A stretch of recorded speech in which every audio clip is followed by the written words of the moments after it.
Happy Halloween everybody, and welcome back to the channel. Since we are currently in the spookiest season of the year, I thought that it was a perfect opportunity to make a video that I have planned to make for a while. If there is one game series that honestly terrifies me, then it would probably be Five Nights at Freddy's. I have not yet played many other horror games, so this may not be a fair comparison. But Five Nights at Freddy's has always been a game series that makes me nervous to play. Several key factors include the setting and ambience, but the one that I think is most effective is the animatronics. Animatronics generally fall into the uncanny valley category, which means that they look too realistic to be cartoony, but move too mechanically to be considered alive, which makes them seem unusual, almost creepy and unnerving. I think that this was executed very well with the animatronics of Five Nights at Freddy's, although for different reasons with each animatronic. So,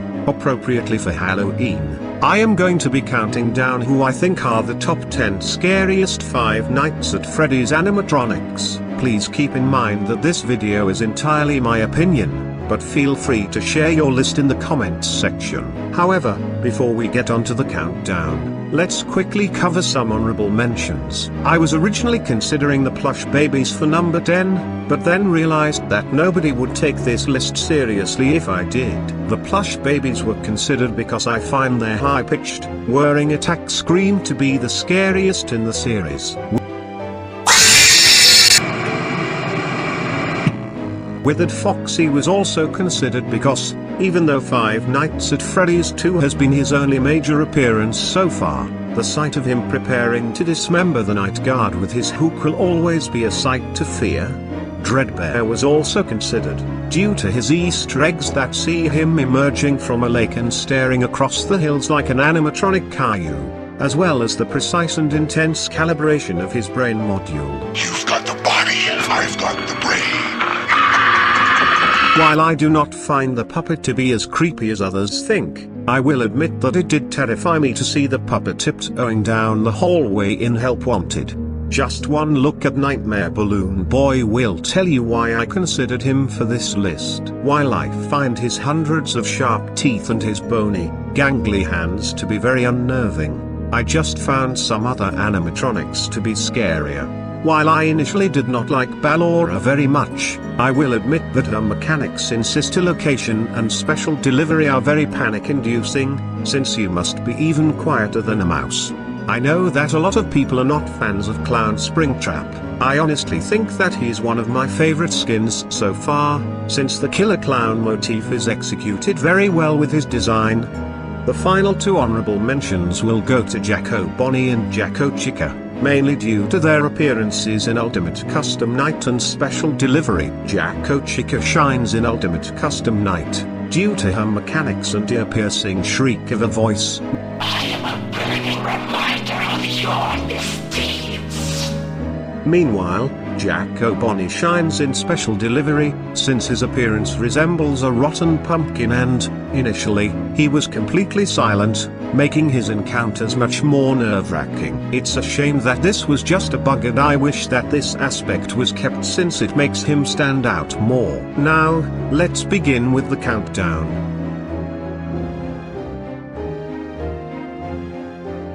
For me, Sister Location was one of the scariest games in the series, and that was partially due to the new Funtime animatronics. Their metallic, clown-like designs, coupled with their faces splitting open, made the game's facility quite unsettling to traverse through. So, what could be scarier than a group of animatronic clowns? Well, what if they were all merged into one? That was certainly the case when we were introduced to Enid. Just one look at his design is probably all that you need in order to understand why he is on my list. Enid is an amalgamation of all of the Funtime animatronics endoskeletons, resulting in his body being a contorted tangle of wires and cables, with several eyes spread across him. One particularly unnerving detail is the way that his wires are coiled around his limbs like tendons, arteries, and veins. This, coupled with his permanently smiling clown mask, makes him a very intimidating presence in both Sister Location's private room and Help Wanted's vent repair, the latter displaying Enid's ability to cling onto walls,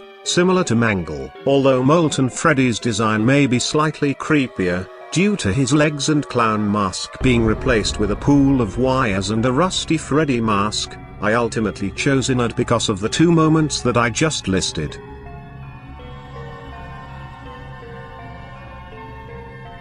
For many, Bonnie was the creepiest animatronic when the first game was released, with even the creator Scott Cawthon agreeing. Fittingly, when the second game was released, Cawthon managed to make Bonnie even creepier when he introduced us to Withered Bonnie. What is most terrifying about Withered Bonnie is actually what is missing: his face. Both his costume and endoskeleton face have been completely gutted, with only the back of his head, his lower jaw, and some loose wires remaining. However, the damages do not stop there. His left arm is also missing and replaced with long clusters of wires.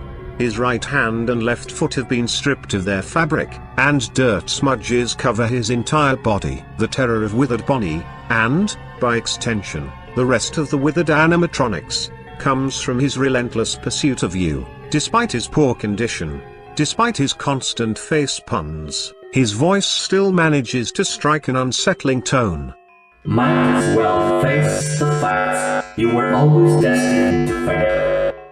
With the almost unintelligible robotic filter and effects. I was originally going to place Withered Bonnie at number 8, but his pun-heavy one-liners drag down the scare factor slightly. His design is still the stuff of nightmares though.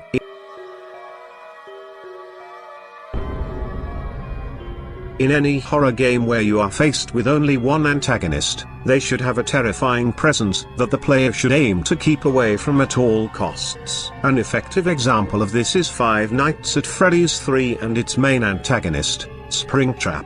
Springtrap's outer appearance is already quite unsettling, due to the numerous holes and tears covering his body and his decayed, rotten color scheme. However, what makes him more terrifying is what, or, rather, who, is inside of him. Paying close attention to the various holes reveals that there is actually a decaying human corpse inside of Springtrap, impaled and gutted by the animatronic's endoskeleton. Playing through the end-of-night minigames of Five Nights at Freddy's 3 reveals that this corpse actually belongs to William Afton, the killer of the 5 children who possess the animatronics. When confronted by the souls of his victims, Afton hastily decided to hide within the Spring Bonnie suit that he had used during his murders.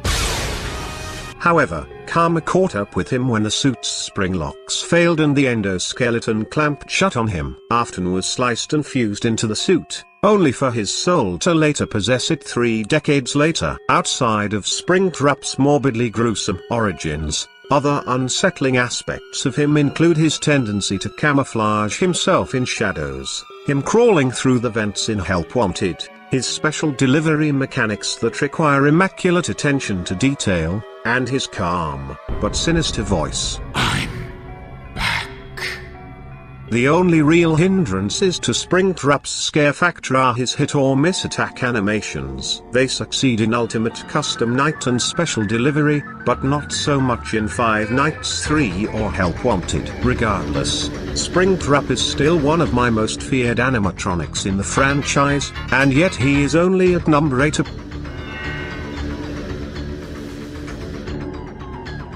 Returning to Five Nights at Freddy's 2's Withered animatronics, we have reached the creepiest and most haunting of them all, Withered Chica. Just like Withered Bonnie, I find Withered Chica to be terrifying due to her decrepit appearance, except that her design takes it to another level. Long, thick wires replace her hands, her eyes are sunken very far into the back of her head, her eyebrows are non-existent, and to top it all off, her jaws are dislocated, revealing her rusty endoskeleton teeth. Throughout Withered Chica's appearances, her arms are always stretched out in a T-pose, revealing that her joints are rusty and barely functional. Finally, her voice has a very loud echo effect, as she threatens to replicate her condition on her victims. Let me show you how to break your face and look like me.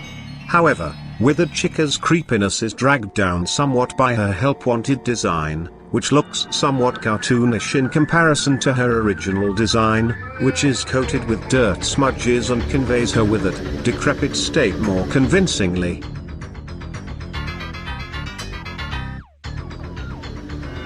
Originally, I was only going to choose Mangle for number 6, due to her design. However, since this carries over to her variants, for number 6, I have selected Mangle, plus all of her variants. These include Phantom Mangle, Nightmare Mangle, Shadow Mangle, and Magician Mangle, though I will focus almost exclusively on regular Mangle. The main reason why the Mangles are among the scariest animatronics in the franchise can be easily inferred simply by looking at their designs. Mangle's endoskeleton is contorted, twisted, and tangled, with her suit being almost non-existent. One of her arms is placed where her neck should be, with her head instead positioned on her shoulder. She has an extra arm and an extra leg, and a second head is placed on her shoulder, watching her every movement. Even though Mangle is almost broken beyond repair, her mismatched frame allows her to cling onto walls and ceilings, possibly causing extreme panic in arachnophobes. Mangle is sure to let her presence known, with loud, metallic, snapping sounds and sharp, startling static. All of this terror is capped off with one of the most aggressive, theory-provoking attack animations in the entire franchise. Later games further add to Mangle's menacing presence. She threatens to replicate her state onto her victims while speaking in a static-filled voice. Now it's my turn to play take apart and put back together. And her efficient vent traveling is on full display when you are forced to repair a ventilation system that she is currently prowling through.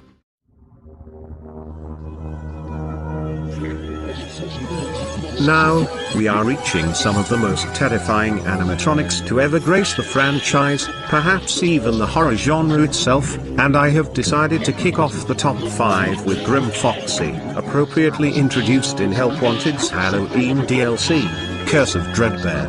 Grim Foxy is easily the scariest of the jack-o'-lantern-themed animatronics, and this is perfectly displayed with the DLC's final stage, the Corn Maze. In this stage, the player is dropped into a complicated labyrinth, and must locate keys in order to escape both the maze and the animatronic that prowls its grounds. As the player searches frantically for the exit, Grim Foxy relentlessly searches for them, while scraping his large side-like hook against the walls and singing in a low-pitched, demonic tone. Should Grim Foxy finally locate the player, he ends his slow, cautious stroll, and quickly charges with immense ferocity, ready to dismember his prey on the spot.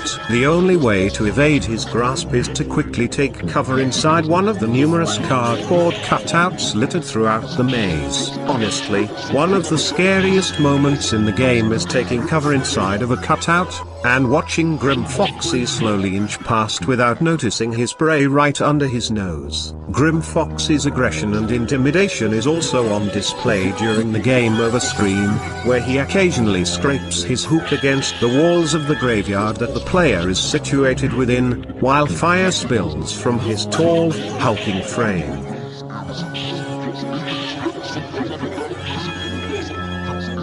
Sister Location's main antagonist Circus Baby may have made for an unsettling new animatronic, due to her quiet, manipulative tone and her plans being carried out in the background. However, outside of her control of Ennard, Baby never had an opportunity to act as a menacing hunter, like the other animatronics. However, the events leading up to Pizzeria Simulator would change that. Following Ennard's escape into the sewers, Baby was ejected from the entity, following an argument with Funtime Freddy. Taking control of what was left of Ennard, Funtime Freddy would rebuild himself as Molten Freddy, while Baby made her way back to Circus Baby's entertainment and rentals, where she rebuilt herself as Scrap Baby. Just one look at Scrap Baby's design is enough to make you take a step backwards. Her hair is made up of hundreds of strands of wires, almost resembling human hair. The colors on her suit are fading away, her teeth are much sharper, and, to top it all off, her right hand is replaced with a large, intimidating claw. While Scrap Baby's design is already uncomfortable by itself, the creepiness is intensified by its lore significance. In between sister location and pizzeria simulator, the soul of the child-possessing baby has become corrupted by the animatronics programming, and now desires to follow in her murderous father's footsteps. This corruption becomes even more apparent by juxtaposing Circus Baby and Scrap Baby's designs. While Circus Baby's design reflects her innocence and reluctance to cause harm, Looks like something bad happened. Scrap Baby's design reflects her calm, yet more violent demeanor. Let's see how many pieces I can cut off. While I think that both forms of Baby are equally creepy in terms of lore, I decided on Scrap Baby for this list because her design is much more intimidating.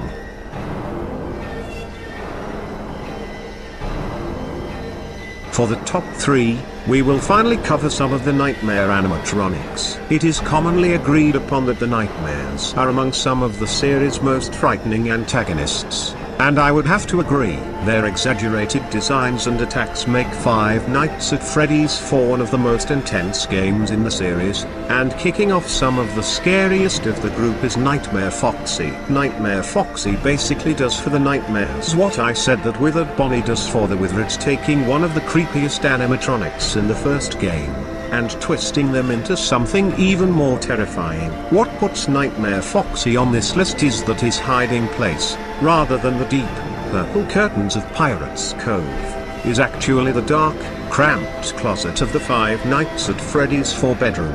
One of the most common childhood fears is the fear of a monster hiding in the closet. While that is almost never the case in real life, it most certainly is in the world of Five Nights at Freddy's. Upon finally breaking into the player's bedroom, Nightmare Foxy retreats into the closet, where he seemingly devolves into a Foxy plush. However, if the player is neglectful of the closet, the plush will slowly be replaced by the vicious, imposing figure of Nightmare Foxy prepared to leap out of hiding for the kill. A more subtle piece of evidence that proves Nightmare Foxy's aggressive tendencies is the lack of an eye patch. In the first 2 games, both Foxy and Withered Foxy have eye patches that flip up when they are on the attack. Since Nightmare Foxy lacks an eye patch entirely, it can be inferred that he is an incarnation of Foxy that is dedicated to nothing but aggression.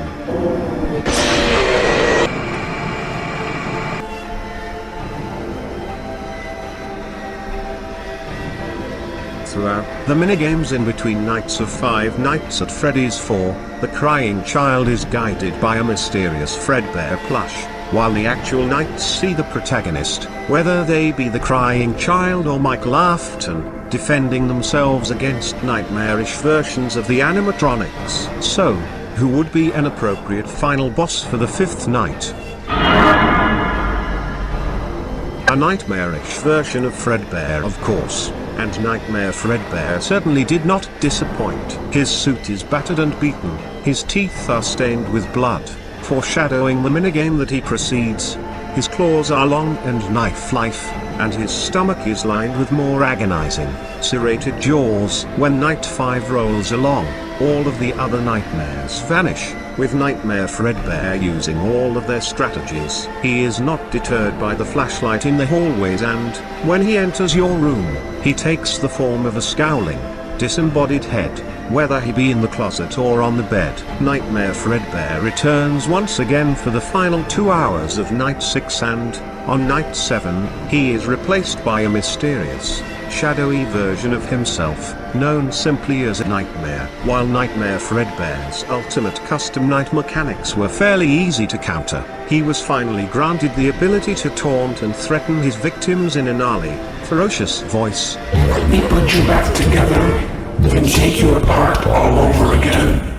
Nightmare Fredbear's only other appearance is Help Wanted, where he must be swiftly held back once again, but now he can be seen slowly and quietly stalking his prey all throughout the night in greater detail. Nightmare Fredbear is easily an animatronic that will make a player shudder upon even a mere mention of him, due to his monstrous appearance and his desire to hunt his prey alone. And yet, there's still one more demon to go.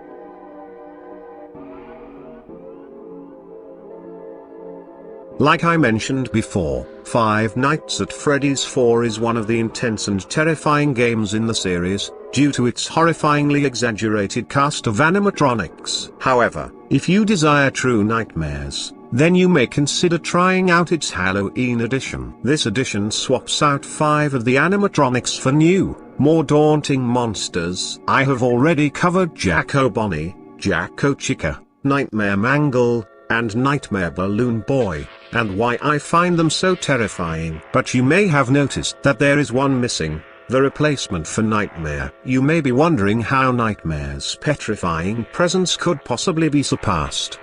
Well, Scott Cawthon succeeded when he introduced us to Nightmarian. Nightmarian is, of course, the nightmare version of the puppet. However, while the puppet has good intentions buried beneath an uncomfortable shell, there is absolutely no spark of goodness to be discovered within Nightmarian. From his completely monochrome color scheme, to his single set of thin, needle-like teeth, to his slender, bony legs, to his twisted, spindly tentacles, to his deformed, exposed ribcage, even the mere appearance of Nightmarian himself is enough to send shocks down a player's spine. He takes Nightmare's place during Night 7, but the tension is amplified with the addition of the soothing, but chilling music box associated with the puppet of Five Nights at Freddy's 2. Should the player fail to keep Nightmarian at bay, they are greeted with the distorted, heart-stopping glare from the demon while quiet, and human garbling blares in the background. Since Ultimate Custom Night is believed to take place in a hell-like dimension, it was only appropriate that a demon like Nightmarian be included. The player must not, under any circumstances, look at Nightmarian if they wish to survive their endless hell. Here, Nightmarian is like an animatronic version of Medusa, except that, instead of turning his victims to stone, Nightmarian will instead speak in a voice reminiscent of Satan himself.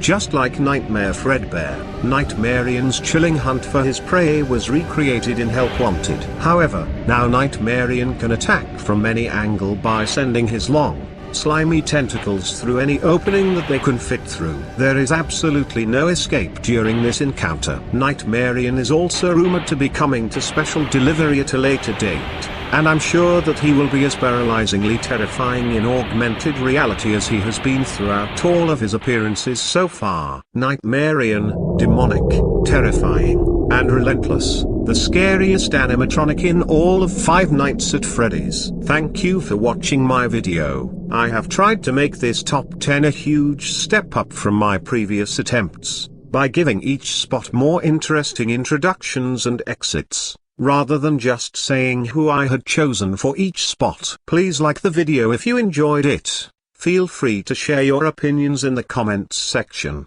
And please subscribe if you would like to stay up to date with my newest uploads. Thank you for watching and happy Halloween.